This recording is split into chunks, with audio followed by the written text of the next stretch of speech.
Bien, en honor a los puntuales, vamos a dar inicio con esta tutoría número 6 de introducción a la pedagogía para la enseñanza de la matemática. En esta oportunidad vamos a ver temas que están en la unidad 6, ¿verdad? Los temas de la unidad 6. Les presento la agenda a continuación.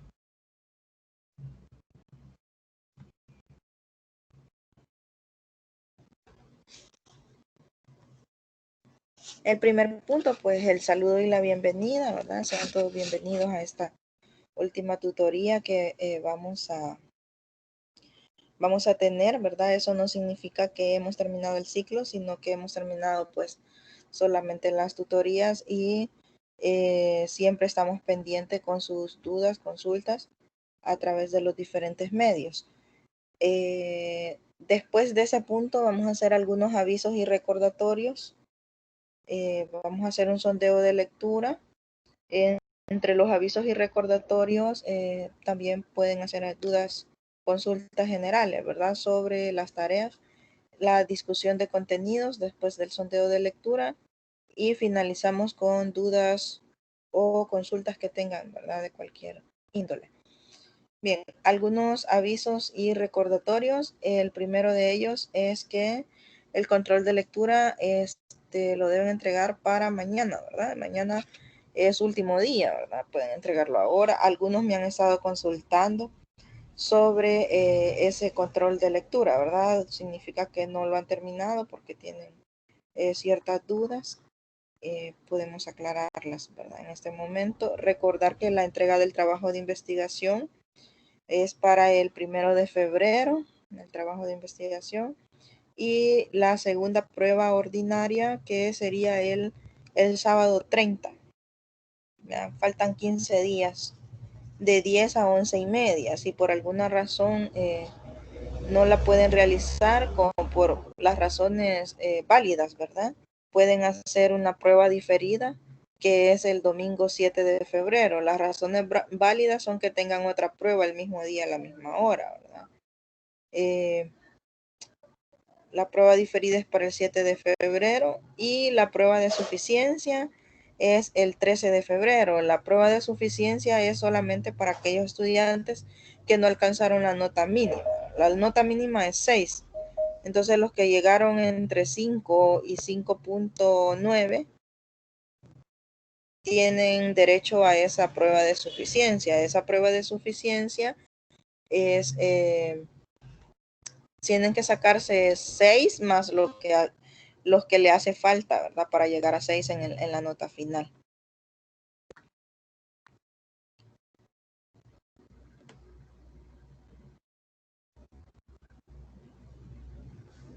Bien, esos serían los avisos y recordatorios. Tenemos al licenciado Marvin, el coordinador de la asignatura también, ¿verdad? Conectado. Bienvenido, Lick. Si necesita un espacio, puede interrumpirme, no hay ningún problema, ¿verdad? Estos serían los anuncios y no sé si tienen alguna duda sobre las actividades que están plasmadas ahí.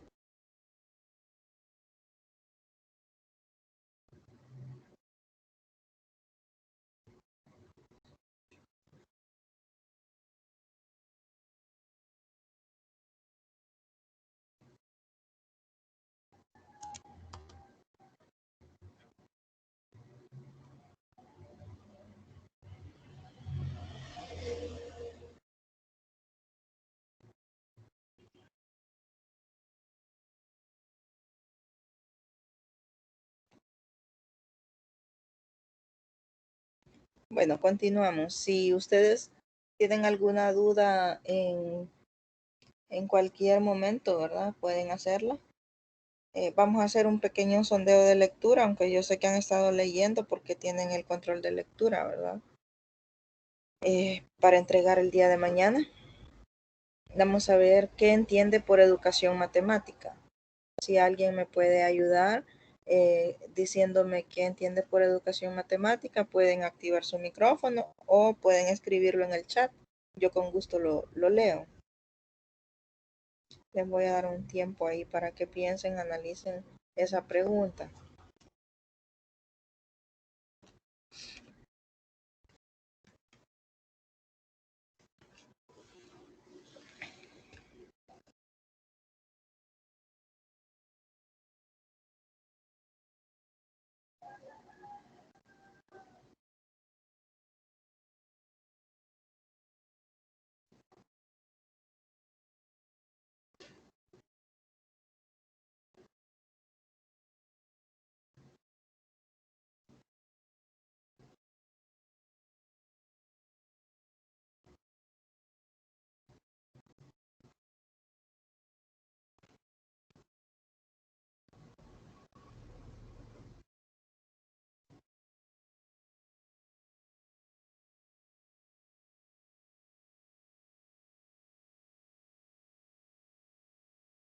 Bien, ¿alguien?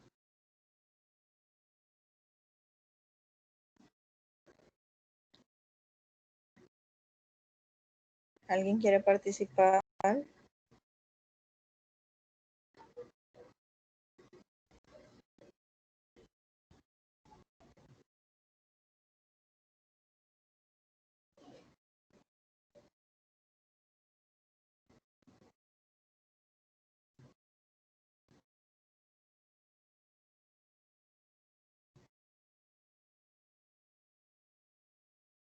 Vamos a ver también sobre las dificultades para la enseñanza de la matemática, ¿verdad? No sé si ustedes recuerdan alguna dificultad de las que aparecen ahí en el material y cuáles son los fines de la educación matemática.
Bien, vamos a continuar entonces. No hay respuesta. También vamos a ver un aprendizaje deductivo e inductivo. Esta es la unidad 6 y hablamos de educación matemática.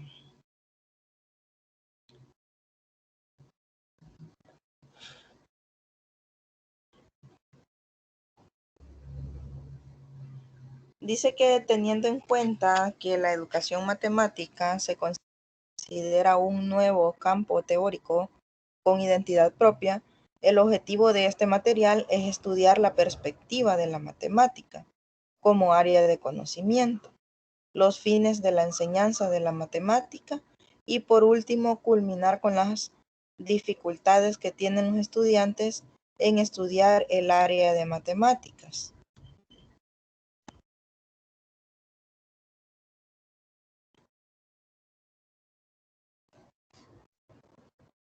Vemos las concepciones de la educación matemática.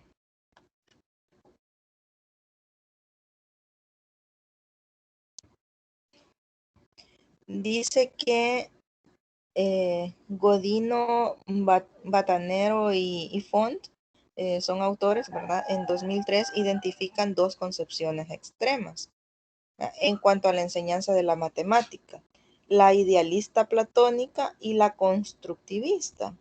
que también son parte de las corrientes contemporáneas, ¿verdad? El constructivismo. Según la primera, la idealista platónica, debe enseñarse a los alumnos, en primer lugar, las estructuras de la matemática. Y esto los pondría en una situación de poder resolver los problemas y aplicaciones que luego se les presentan, ¿verdad? En esta situación, el profesor expone los axiomas, las definiciones, los teoremas, sin conectar con situaciones de aplicación, ¿verdad? O de resolución de problemas. Podemos relacionar esta concepción con la visión platónica de las matemáticas.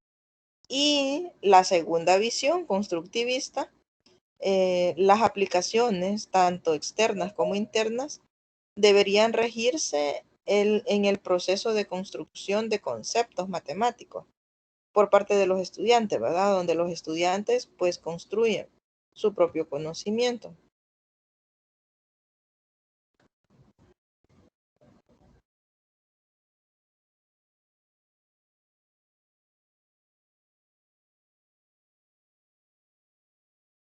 En la práctica también se da una tercera visión que la podríamos llamar algorítmica, ¿verdad? En el proceso de enseñanza de las matemáticas, que está ligada a la concepción instrumentalista que señala Ernest. Esta concepción promueve una enseñanza de las matemáticas fundamentalmente de tipo memorístico, ¿verdad? Y algorítmico, donde se tiene que memorizar lo que son las definiciones el estudiante, ¿verdad? Se le proporciona a los estudiantes las definiciones, las reglas de procedimiento particulares para ser aplicadas en situaciones dadas y ellos deben memorizarla, ¿verdad? Y trabajar con esos algoritmos.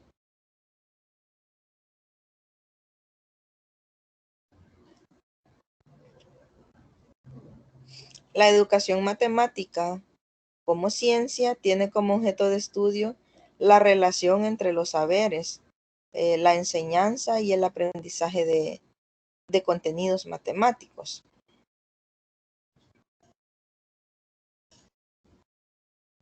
Para Bruset, el autor de parte de este documento, ¿verdad? El objeto de estudio de didáctica de la matemática es la situación didáctica, que se entiende como un conjunto de relaciones que están establecidas tanto explícita como implícitamente dentro del estudiante o del grupo de estudiantes, un cierto medio y un sistema educativo, que en este caso es el profesor, ¿verdad?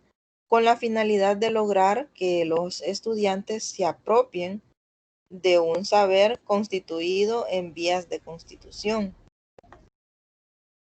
¿Verdad? Eso es parte de la definición de lo que es educación matemática.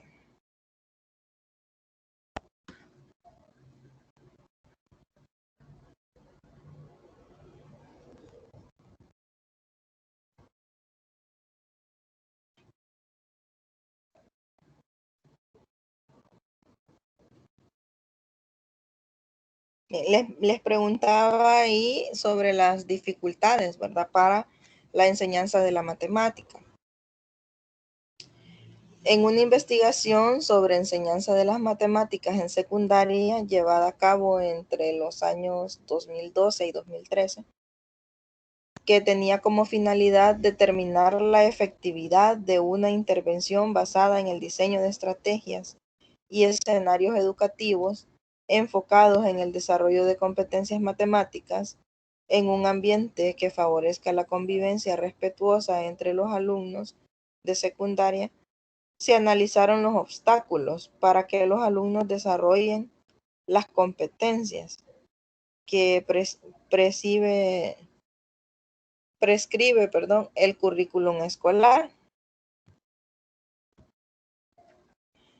Estas dificultades que se encontraron en este estudio, ¿verdad?, fueron identificadas a partir de que se observaron 26 clases de primer grado de secundaria de la revisión de contenido de 35 foros virtuales en el que participaron 30 maestros de esos grados, ¿verdad? De primer grado. Y de las bitácoras que se escribieron durante ese lapso de un año, los resultados de la investigación pues se encuentran en otras investigaciones, ¿verdad? Dice, dentro de la investigación que se menciona, ¿verdad? Anteriormente, se encontró que algunos profesores no tienen una comprensión profunda de los temas, ¿verdad?, que enseñan, ¿verdad?, sino que es una comprensión superficial, ¿verdad?, lo que dificulta que la enseñen de diferentes maneras, ¿verdad? Tienen una forma de enseñarla porque tienen esa limitante, ¿verdad? Que no tienen esa comprensión profunda. Por lo tanto, eso dificulta, ¿verdad? Poder explicarla de otra manera para poder ayudar al estudiante a construir su propio conocimiento. En ocasiones, los mismos maestros causan confusión en los estudiantes respecto a temas como, por ejemplo, los números negativos, la multiplicación de fracciones, ¿verdad? Que genera muchas dudas, ¿verdad? Y confusión. A otros profesores les hace falta conocimiento pedagógico, ¿verdad? Muchos maestros tienen la capacidad, o sea, son especialistas, pero no tienen la parte pedagógica, ¿verdad? Entonces esa falta de conocimiento pedagógico no les permite poder diseñar actividades de aprendizaje más apropiadas. También en esa investigación se notó la falta de didácticas específicas, pues las disciplinas muy específicas, valga la redundancia, como por ejemplo las matemáticas, ¿verdad? Se centran más en didácticas específicas que otras disciplinas que son menos codificadas, menos codificadas, digamos, por ejemplo, estudios sociales, ¿verdad? También, por otra parte, muchos profesores desconocen el modelo de competencias de la Secretaría de Educación Pública, el modelo basado en competencias. Entonces, pueden repetir los términos, pero no tienen una comprensión conceptual de ese modelo, ¿verdad?, basado en competencias.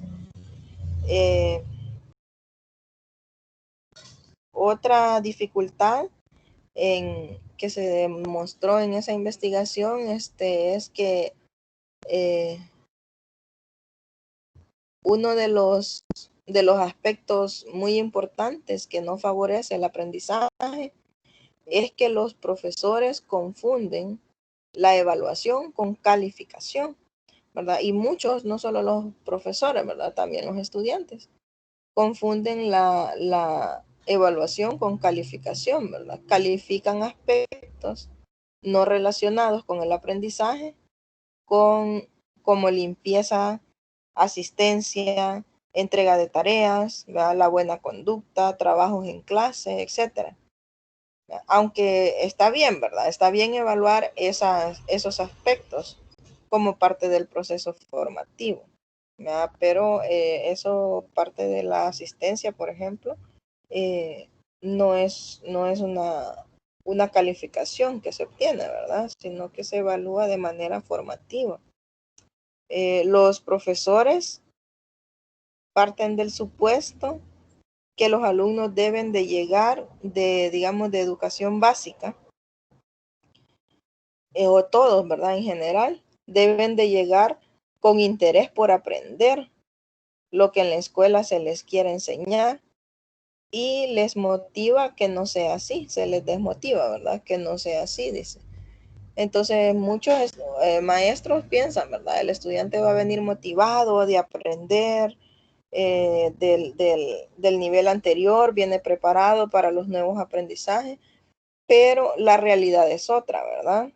La realidad es otra. Entonces, por eso les presentaba ahí ese cuadro con las dificultades que se tienen, ¿verdad? Una de las dificultades que se encontraron fue el desconocimiento, ¿verdad? La falta de motivación, en la parte de evaluación, que les decía que confunden la evaluación con una calificación, y en la parte de enseñanza, que no se parte de un diagnóstico. La mayoría de veces no partimos de un diagnóstico, sino que enseñamos de acuerdo al plan de estudio, de acuerdo al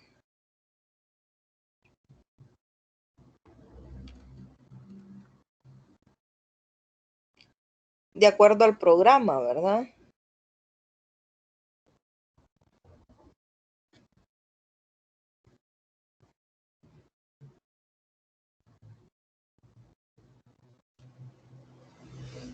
Y el centro del programa no es el aprendizaje, el centro es el estudiante, ¿verdad? Entonces se tienen esas confusiones por ahí. Entonces es muy importante esas dificultades que se descubrieron, ¿verdad? O que se obtuvieron a partir de esa investigación, la investigación que se hizo.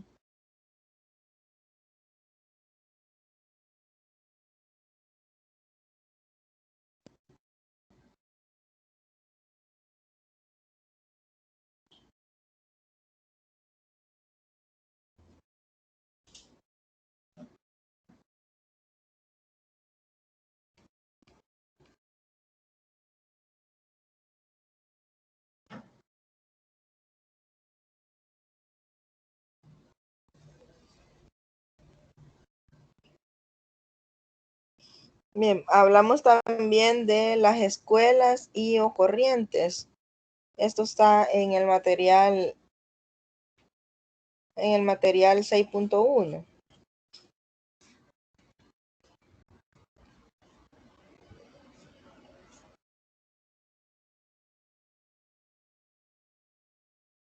Hay diferentes propuestas teóricas referente a la educación matemática, las cuales son, la primera de ellas es la fenomenológica, didáctica y la matemática realista. Esta corriente nace en Holanda, ¿verdad?, en los años 70, ¿verdad?, como una reacción al movimiento de la matemática moderna y el enfoque mecanicista de la enseñanza de la matemática implementado en el momento en que en las escuelas holandesas, ¿verdad? Parte ahí en Holanda. La segunda es la didáctica fundamental.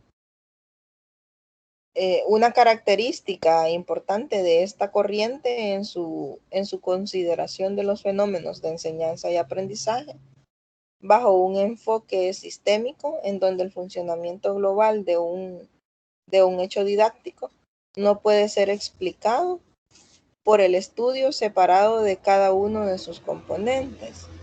Entonces, la didáctica fundamental es parte del proceso.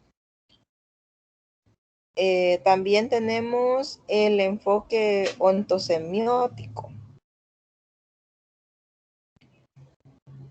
Esta corriente le atribuye un papel esencial al lenguaje en la construcción de objetos matemáticos, ¿verdad? El lenguaje es muy importante a la hora de construir esos objetos matemáticos. Una cuarta corriente es la socioepistemológica.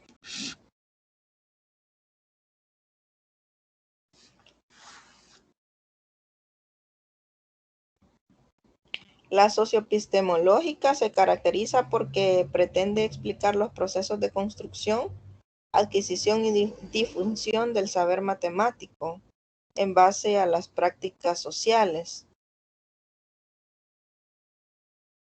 Y la etnomatemática, que es la matemática practicada entre grupos culturales identificados, ¿verdad? Tales como sociedades nacionales, grupos laborales, niños de un cierto grupo de edad y así sucesivamente, ¿verdad? Su identidad depende en gran medida de los centros de interés, de motivación y de ciertos códigos que no pertenecen al reino de la matemática académica, ¿verdad? La etnomatemática está más relacionada con esos grupos culturales, ¿verdad? Que se identifican.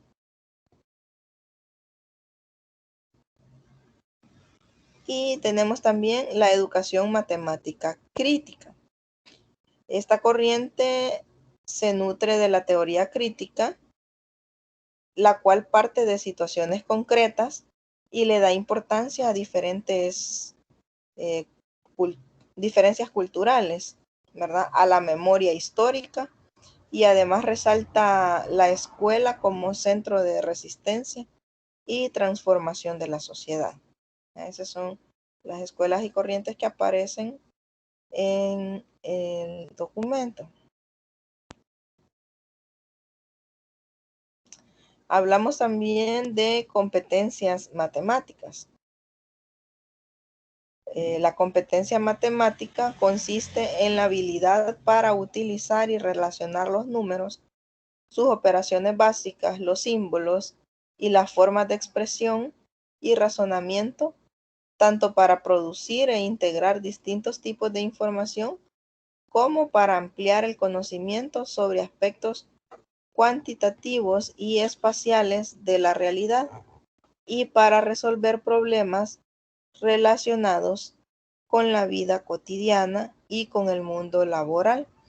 Entonces, ser competente en matemáticas es no solo aprender a sumar, ¿verdad? A multiplicar, sino aplicar esas operaciones básicas en la vida cotidiana o en el mundo laboral, ¿verdad? En el trabajo, que muchas veces es muy utilizado, ¿verdad?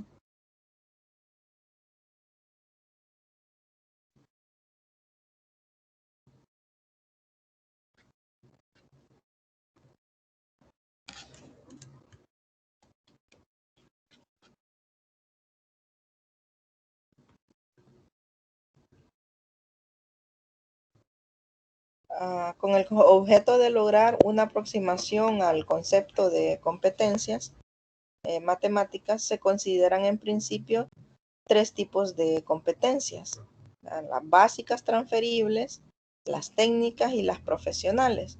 Esto de acuerdo a la UNESCO en el 2012. Todos los jóvenes deben adquirir, todos los jóvenes deben adquirir esas competencias, ¿verdad? Las competencias básicas, fundamentales, eh, las competencias básicas en su aspecto más fundamental. Las competencias básicas comprenden las nociones, digamos, de lectura, escritura, la aritmética básica, ¿verdad? Que son necesarias para conseguir un trabajo suficientemente bien pagado para satisfacer las necesidades del día a día, ¿verdad? Esas son las competencias básicas. Las competencias transferibles, estas pues ya comprenden la capacidad de resolver problemas, a comunicar ideas, información de manera más eficaz, ser creativos, eh, evitar evidenciar, perdón, las capacidades empresariales, ¿verdad? Las personas necesitan estas competencias para poder adaptarse a distintos entornos laborales y aumentar así sus posibilidades de permanecer en empleos bien remunerados. Y las otras son las competencias técnicas y profesionales. Ya las competencias técnicas y profesionales están más relacionadas con los empleos, ¿verdad? Que exigen determinados conocimientos técnicos, ¿verdad? Por ejemplo, si es un empleo de cultivar verduras, utilizar máquinas, ¿verdad? Máquinas industriales, máquinas de coser, poder edificar una casa, ¿verdad? Por poner ladrillos, utilizar una computadora, ya esas son competencias técnicas, ¿verdad? Propias del empleo que se va a desarrollar.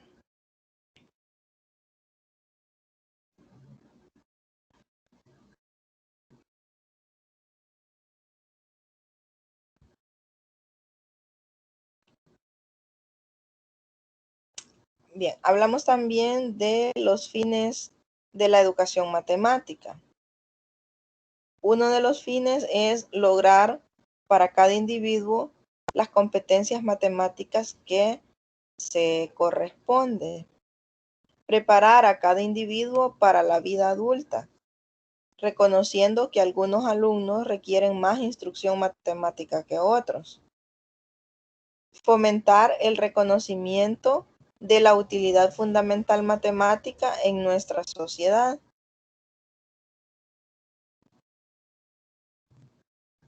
Desarrollar la habilidad para usar los modelos matemática con miradas a la resolución de problemas.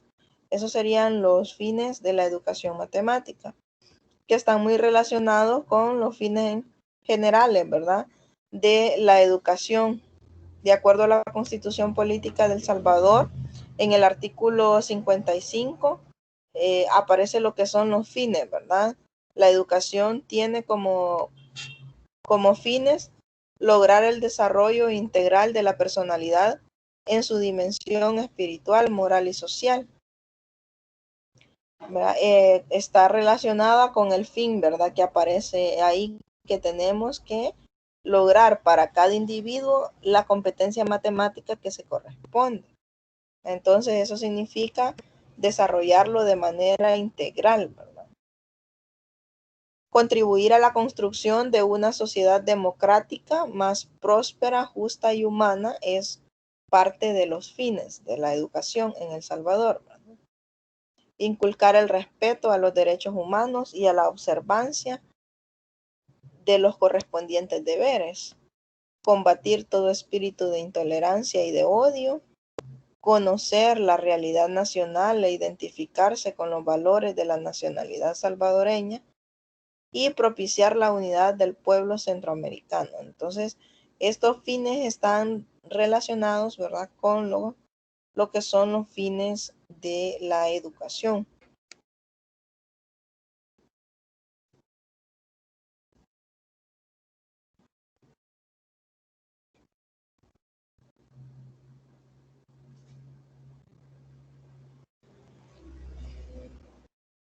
Hobson y Gane en 1986 consideran los siguientes tres aspectos mediante los que las matemáticas contribuyen a estos fines generales educativos. El desarrollo de la capacidad de razonar es uno. Su carácter ejemplar de certeza y su función de instrumentos auxiliares para otras disciplinas. Las metas y propósitos de la educación, de la enseñanza de las matemáticas, puede surgir de la naturaleza de la materia, ¿verdad? Dependiendo de la materia, ¿verdad? Del papel que desempeña en la vida práctica dicha materia y en la vida intelectual, espiritual, ¿verdad?, del mundo, y también de los intereses y las capacidades que tengan los estudiantes, ¿verdad? Estos fines o metas dependen de eso, ¿verdad? Más que nada del interés y la capacidad que los estudiantes, cada uno de los estudiantes tengan. Entonces hablamos de estas metas en la siguiente lámina. Metas generales de la educación matemática. El documento Mathematics from 5 to 16 del Departamento de Educación de Ciencias Británica en 1985 propone las siguientes metas generales para la educación matemática en el periodo obligatorio, cuya orientación se desarrolla en procesos de enseñanza. Entonces, vamos a ver estas metas que propone. La primera de ellas, las matemáticas son un elemento esencial de comunicación. Las matemáticas son herramientas potentes, ¿verdad? Muy importante, ¿verdad? Muchos piensan que la matemática no sirve, ¿verdad? Y en realidad es quizás una de las materias más más útiles para la vida cotidiana y para el trabajo en general. Otra dice que hay que apreciar las relaciones internas dentro de las matemáticas. Las matemáticas deben resaltar una actividad fascinante. Hay que fomentar la imaginación, iniciativa y flexibilidad de la mente. Recuerden, estas son metas, ¿verdad? Que se proponen para enseñar matemáticas. Trabajar en modo sistemático, muy importante poder trabajar en modo sistemático, ¿verdad? De manera ordenada y secuenciada para entender la utilidad de las matemáticas. Trabajar independientemente, trabajar de forma cooperativa, ¿verdad? O cooperativamente. Profundizar en el estudio de las matemáticas y corregir la confianza del alumno en sus habilidades matemáticas. Muchas veces los estudiantes se frustran porque no entienden, ¿verdad? Un contenido o una actividad y de ahí parten y dicen que no son buenos para matemática, ¿verdad? Entonces hay que motivarlos y conseguir, ¿verdad? Que esos estudiantes tengan la confianza de poder desarrollar la materia. Las primeras tres metas que aparecen ahí hacen alusión a algunas características, ¿verdad? Algunas características que se deben de tener, ¿verdad? La característica, por ejemplo, de la comunicación, ¿verdad? Las relaciones internas, las actividades, ¿verdad? Son ciertas características. La cuarta es una valoración personal de las matemáticas, ¿verdad? Valoramos ya porque es personal, porque depende de la imaginación, la iniciativa de la mente, ¿verdad? De cada estudiante. La quinta y la quinta, la sexta, la séptima, la octava y la novena, o sea, las últimas, hacen referencia al modo de trabajo, ¿verdad? Cómo se deben trabajar las matemáticas y también a la adquisición de métodos.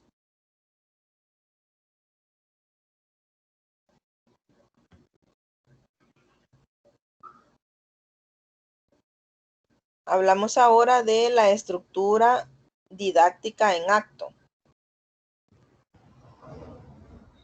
Tres, tres actores relativamente autónomos intervienen condicionando los actos didácticos de la educación escolar, ¿verdad? El alumno, el saber y el profesor.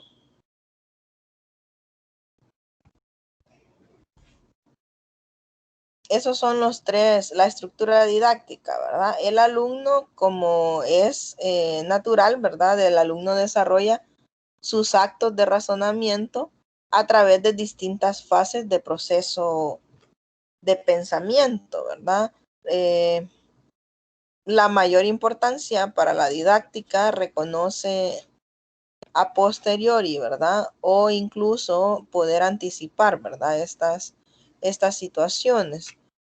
El otro es el saber enseñado. El alumno no se relaciona directamente con el saber matemático, ¿verdad? Sino que es como un referente suyo. El contrato que permite el equilibrio entre los actores que condicionan los actos didácticos debe tener en cuenta que el entendimiento del saber matemático es un proceso de recontextualización, ¿verdad? En la institución escolar. Eh, Todos estos actores constituyen un sistema articulado de determinación del saber enseñado. Entonces, siempre hay un contrato didáctico, ¿verdad?, entre el profesor y el alumno, ¿verdad?, para poder llevar a cabo lo que es el saber, ¿verdad?, el saber enseñado. Este contrato muchas veces está implícito o puede ser explícito, ¿verdad?, si lo socializamos con la clase, pero generalmente es implícito, ¿verdad? ¿Qué espera el estudiante del profesor?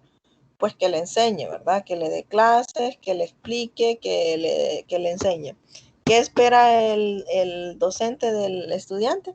Pues que aprenda, ¿verdad? Todo lo enseñado. Todo está relacionado con el saber enseñado. El otro es el profesor. Este desarrolla su actividad a partir de concepciones sobre las matemáticas y su enseñanza sobre los procesos de pensamiento y los actos de razonamiento del alumno, sobre los propósitos, ya sean cognitivos, educativos o sociales de su enseñanza, y sobre los fundamentos epistemológicos de las ciencias.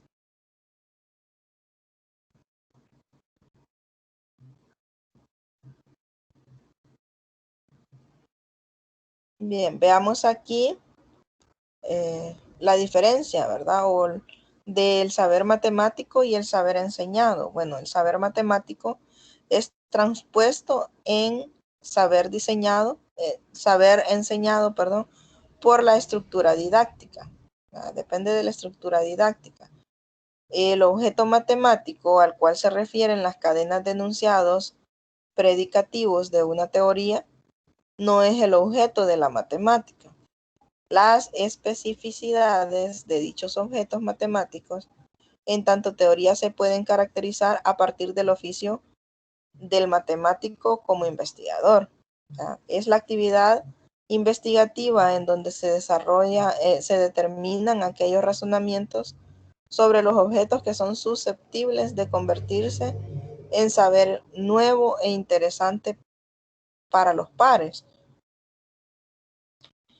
En este caso, en el saber matemático, el saber enseñado, el trabajo del profesor es, eh, es naturalmente el estudio, ¿verdad? De la teoría o de los contenidos que se tengan. Pero en una dirección inversa también busca poder ser un docente investigador, ¿verdad? El profesor debe estar en condiciones de poder reconocer las razones de ser de las teorías formales, así como familiarizarse con las otras lógicas del mundo. El contenido a enseñar llega, por lo tanto, al ambiente de aula carente del contexto y la situación en que fue creado. Por ejemplo, se hacen conjeturas, experimentación y errores, entre otros. En este caso, debe introducirse un contexto dentro del cual los estudiantes puedan recrear este contenido.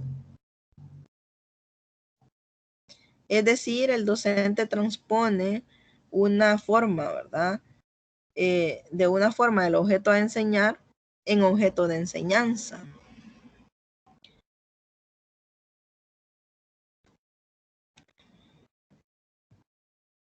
Este es el modelo para la enseñanza de la matemática, ¿verdad? Ahí aparece el modelo.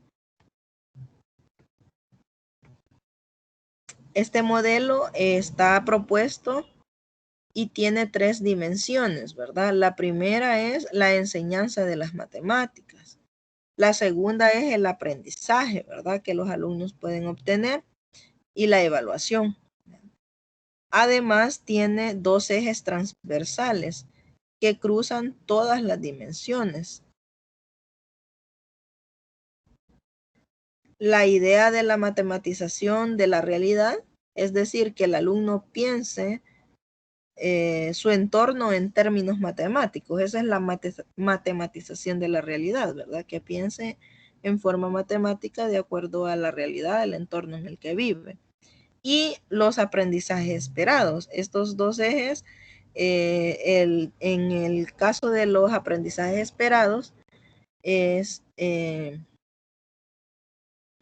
son aquellos aspectos relevantes que integran la competencia matemática, ¿verdad? Eso nos permite conocer qué tanto se ha logrado, ¿verdad? La competencia matemática. Estos ejes deben de estar presentes permanentemente en la mente del profesor y de los estudiantes durante todo el proceso de enseñanza-aprendizaje. Ese esquema está muy interesante porque ahí aparece lo que es los tres dimensiones, ¿verdad? Y los ejes que cruzan las tres dimensiones, o sea, la matematización de la enseñanza y los aprendizajes esperados están relacionados con la enseñanza, con el aprendizaje y obviamente con la evaluación. En la enseñanza tenemos la organización social del aula, enseñanza basada en necesidades, tareas, el profesor como un agente, formar integralmente y la reinvención guiada. El aprendizaje puede ser inductivo o deductivo y se afianza con la práctica, ¿verdad? Y al final está lo que es la evaluación, ¿verdad? Que no debe faltar en el proceso de enseñanza-aprendizaje, sin confundirla con calificación. Bien, explicando entonces las dimensiones, aparecen, como les decía ahí, tres dimensiones. Uno es la enseñanza, el aprendizaje y la evaluación.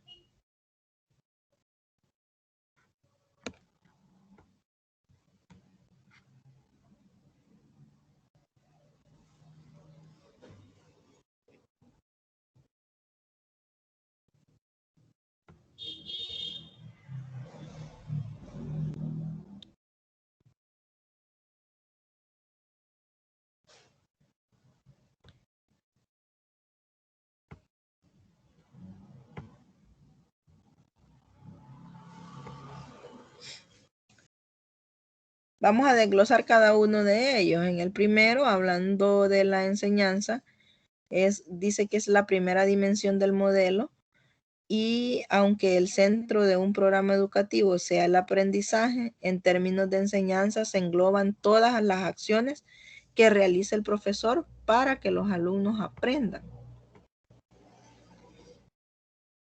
Los aspectos más importantes de la enseñanza son centrarse en el aprendizaje del estudiante, ¿verdad?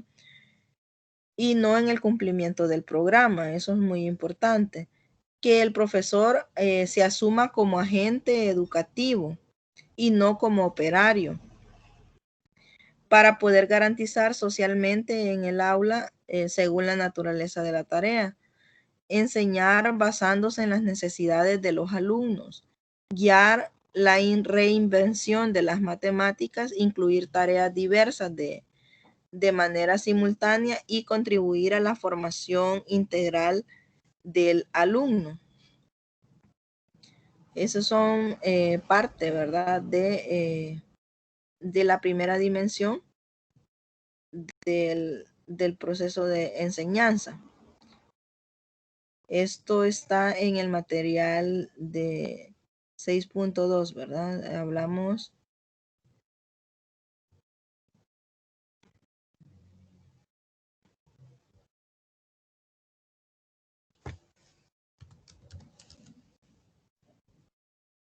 Bueno, centrarse en el aprendizaje del alumno y no en el cumplimiento del programa es muy importante, porque los profesores tienden a seguir un programa de manera rígida, algunos, ¿verdad?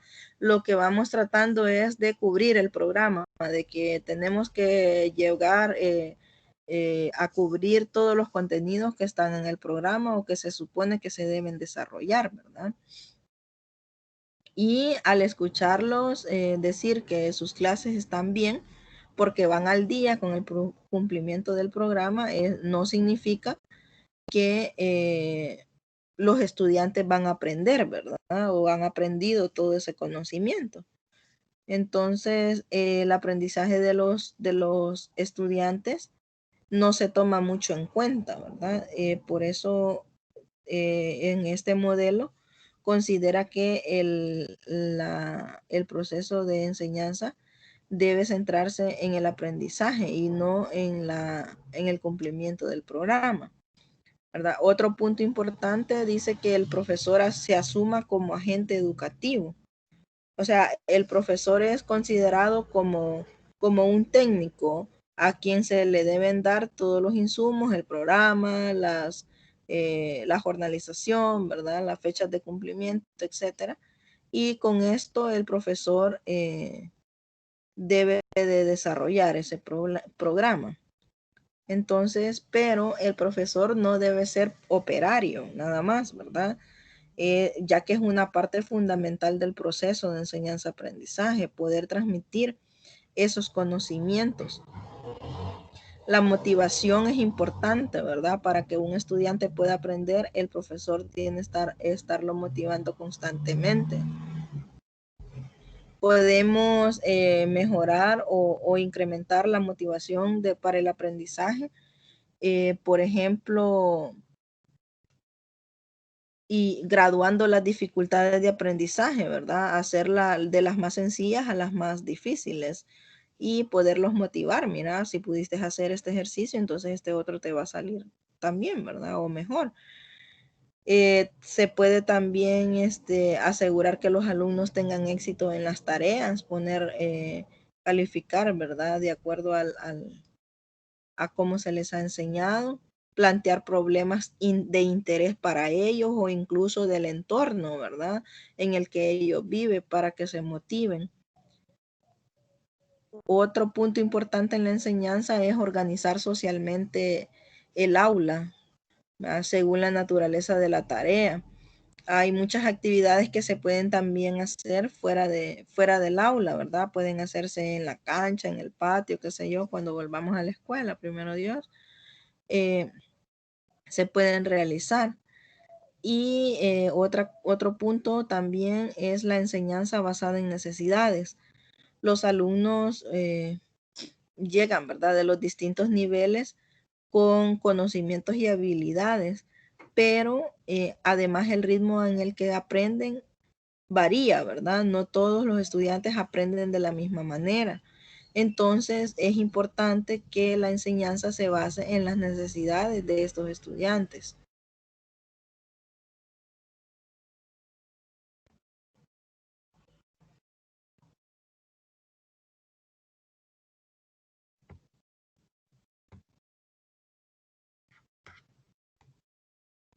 Bien, el otro punto, la otra dimensión es el aprendizaje. Respecto del aprendizaje se destacan dos aspectos: el proceso inductivo y deductivo, así como la importancia de que los alumnos tengan práctica suficiente para lograr una comprensión a fondo del conocimiento matemático, así como el dominio de procedimientos. Por ejemplo, se puede pedir a los alumnos que midan los ángulos internos de diversos triángulos, ¿verdad? Que ellos mismos elaboren para que lleguen a una conclusión, ¿verdad? Evidentemente, la conclusión a la que llegarán es que la suma de sus ángulos internos de cualquier triángulo es de 180 grados, independientemente de su tamaño o el tipo que sea, ¿verdad? La inducción es una operación mental a través de la cual el aprendiz llega eh, a una conclusión, ¿verdad? Entonces eso se hace de manera inductiva, primero se hace una actividad para que ellos mismos lleguen, ¿verdad? A la respuesta. Otro ejemplo de una actividad para el aprendizaje inductivo es que el profesor solicite a los alumnos que midan una circunferencia, ¿verdad? De un objeto redondo. Cualquier objeto redondo puede ser un plato o una esfera, lo que sea, ¿verdad? Redondo, un objeto redondo. Luego que dibuje un punto en el centro del plato y que mida el diámetro. ¿Verdad? Lo que mide el plato de un lado a otro, eso es el diámetro pasando por el centro. Y después que divida la circunferencia entre el diámetro y el material entre el diámetro y la circunferencia, ¿verdad? Para que se pueda introducir ahí el concepto de radio, ¿verdad? O que no importa por dónde midan entre el centro y la circunferencia, el radio siempre va a ser el mismo.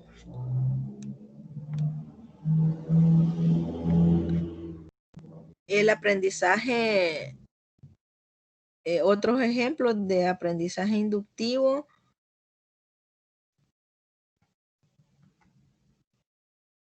es cuando el alumno, digamos, se van a sumar los ángulos internos, ¿verdad? De un triángulo. Entonces, bueno, ya les explicaba esa parte. Un ejemplo de deducción es cuando se quiere saber, digamos, el costo de un producto al que no se le ha agregado el IVA, ¿verdad? El porcentaje de IVA. Y se suele multiplicar, ¿verdad? El resultado por el porcentaje y se le suma, ¿verdad? Ese resultado. Ya eso tienen que hacerlo de manera deductiva. Digamos que un producto cuesta que $3. Al multiplicarlo por el porcentaje de IVA y sumarle esa cantidad, ¿verdad? Da el resultado ahí ya agregado el costo total del producto, ¿verdad? En este caso. Eso pasa en algunas partes donde el IVA no está incluido en los productos, ¿verdad? Sino que se lo agregan al precio, no está en el precio, ¿verdad? Sino que se lo agregan cuando ya le hacen, cuando cobran.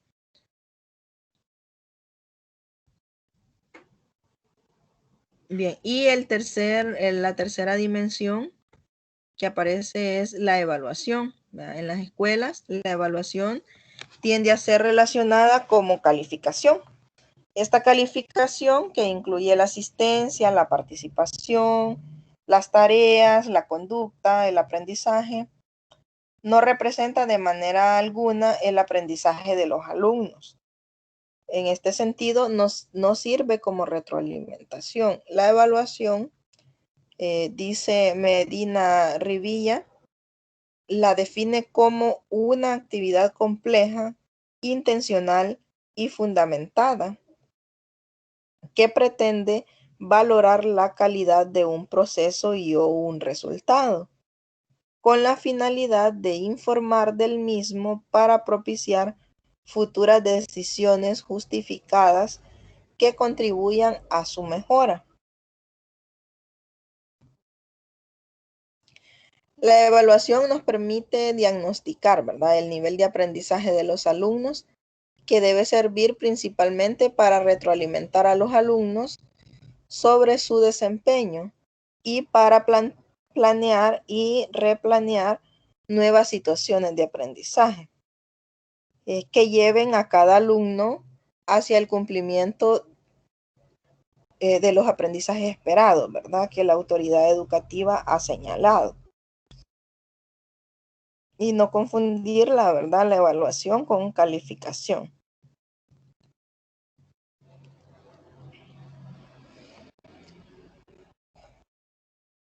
Dentro del modelo están los ejes transversales.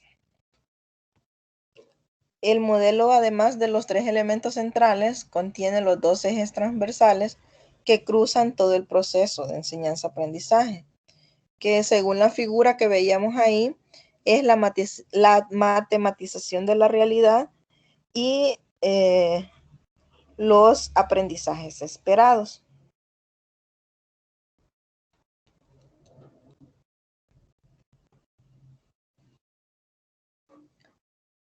Para que las matemáticas tengan sentido, ¿verdad? Es importante que el alumno parta de situaciones concretas de la realidad y que las piense en términos matemáticos, procedimientos a los que se les puede llamar matematización de la realidad.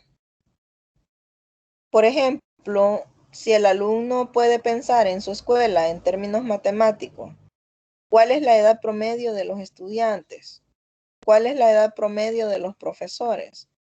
¿Cuánto cuesta la educación en cada alumno si se reparten los costos de los salarios de los profesores, el mantenimiento de la escuela, etcétera, ¿verdad? Pueden hacerse también la pregunta, ¿cuántos metros cuadrados de terreno hay por cada persona en un turno en la escuela? ¿Verdad? Entonces eso está pensando matemáticamente. La matematización de la realidad incluye trabajar situaciones concretas para la cual se hace un modelo que posteriormente se utiliza a otros casos particulares. Entonces, esto es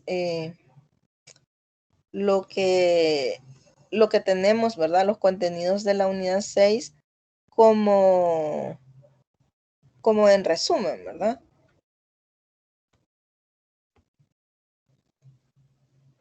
Y tenemos ahí, dejamos un espacio para las consultas o dudas que tengan. Pueden hacerlas en este momento con respecto a, puede ser los contenidos o las actividades pendientes.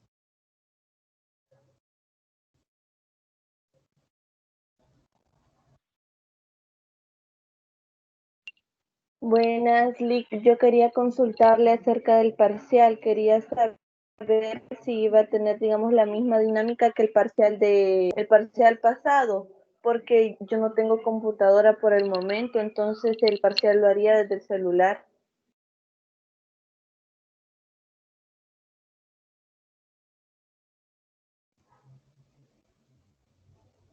Sí, sí, podría hacerlo desde el celular. No creo que haya ningún inconveniente.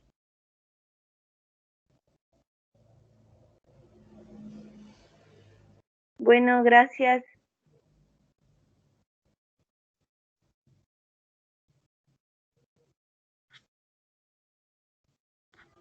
Bien, ¿alguna otra consulta? Ya todos tienen Yo listo el tenía control. una. Sí, dígame. Ahí dicen las indicaciones del control de lectura, colocar los links de donde sacamos la información. Entonces, ¿vamos a hacer una página de las referencias bibliográficas o solo colocar los links?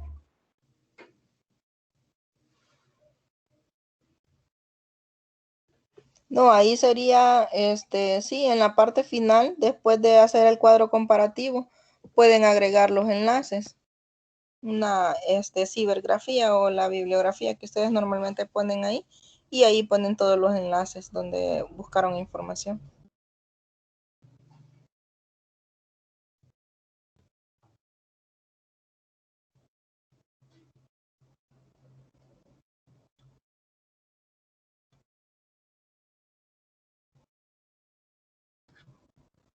Bien, ¿alguna otra pregunta?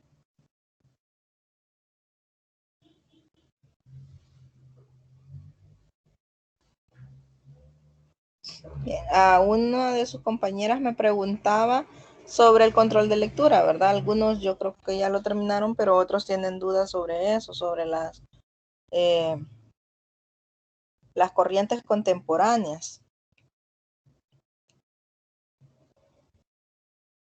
Yo sé que han buscado mucha información y les aparecen diferentes corrientes, ¿verdad? Aparece, por ejemplo, una de sus compañeras me decía que aparece el humanismo, la pedagogía de liberación, pragmatismo, socialismo, pedagogía progresista, neoliberalismo. ¿Verdad? Busca en otra parte y aparecen solo tres, ¿verdad? Que son la paradigma ecológico, pedagógicas críticas y el constructivismo.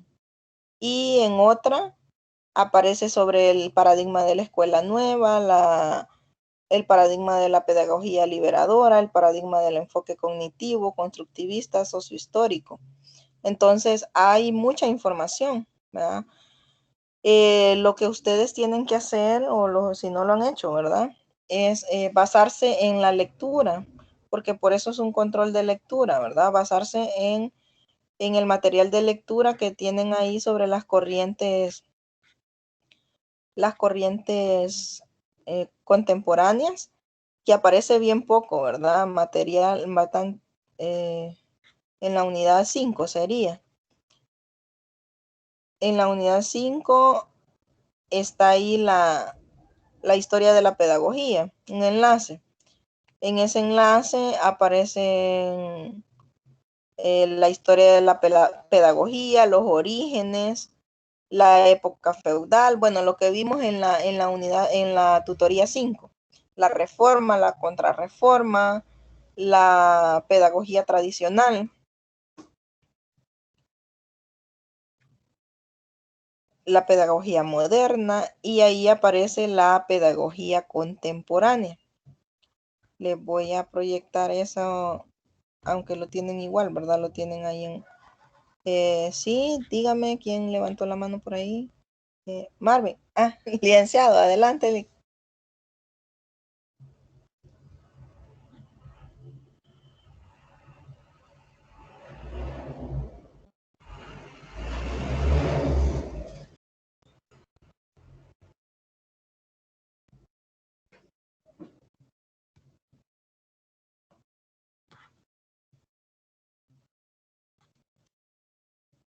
Sí, licenciado, lo escuchamos.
Bien, no sé qué pasa ahí, no pudo conectarse. Bueno, les decía de ese control de lectura, ustedes van a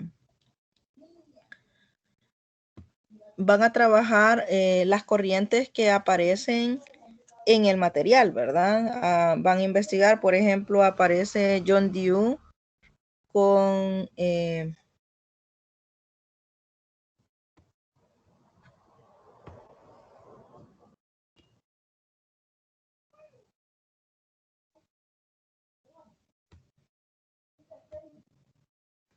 John Dewey habla sobre el pragmatismo y el funcionalismo, ¿verdad? Eso es un parte de las corrientes. También se habla sobre la escuela, la creación de la escuela nueva. Esa es otra corriente. Entonces, de acá, de la teoría que tengamos acá, vamos a ir buscando para poder armar el cuadro comparativo, ¿verdad? Aunque hay también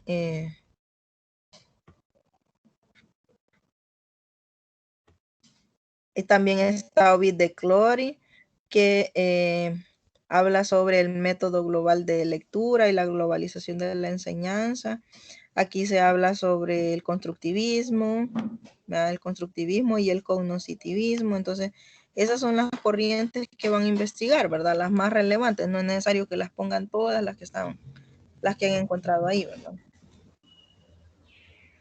Silly, adelante. Hola, ¿me escuchan ahora? ¿Me escuchan Sí, ahora, sí? Silly. Bien, como les decía, a ver, bueno, prácticamente ya les informó a usted, ¿verdad? Con respecto a lo que son del control, que van a investigar con respecto al control de lectura. Estas son las corrientes que están, los temas, hay más, Sí. pero se pueden basar en el contenido donde dice unidad 5 está el objetivo y donde dice el objetivo, que prácticamente ahí salen las principales corrientes, ¿verdad? ¿Sí? Sí. Por eso se llama control de lectura, ¿verdad? No hay que investigar otra cosa porque parece que escuché ahí, ¿verdad? Que cuando ponen ahí corrientes pedagógicas salen más, claro que hay muchos más, porque recuerden que el tema es bien diverso y no solamente se enfoca en estudiar matemáticas, sino que también en distintas áreas. Ujú. Bien, no sé si me escucharon decirles de que de antemano, yo quería hablar por último, ¿verdad? Ya para, digamos, como despedirme, prácticamente desearles éxitos, agradecerles a los que estuvieron conectados, que estuvieron pendientes, ¿de acuerdo? No sé si alguien tiene alguna duda o pregunta.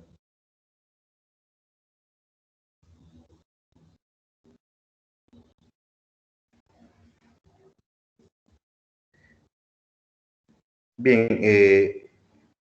entonces la licenciada en la tutoría de principio les dio prácticamente a ustedes las últimas fechas de las evaluaciones, ¿de acuerdo? Si tienen alguna duda o pregunta, pues la pueden hacer a ella directamente. ¿Estamos de acuerdo todos? Bien, entonces si no hay más preguntas o dudas, pues entonces agradecerles, ¿verdad? Un gusto eh, trabajar con ustedes. Espero que de la materia hayan aprendido un poco. Pues no se alcanza, digamos, quizás por la modalidad que tenemos, ¿verdad? Que es prácticamente virtual y no como semipresencial y virtual. Solo espero que prácticamente ustedes hayan adquirido los objetivos, ¿sí? Y que al final la materia con el proyecto de investigación pues les sirva ya cuando ustedes prácticamente les estén en sus tesis, ¿de acuerdo? Agradecerles, bendiciones, cuídense y primero Dios, nos encontraremos en una materia futuro. Cuídense todos. Lo dejo con la licenciada.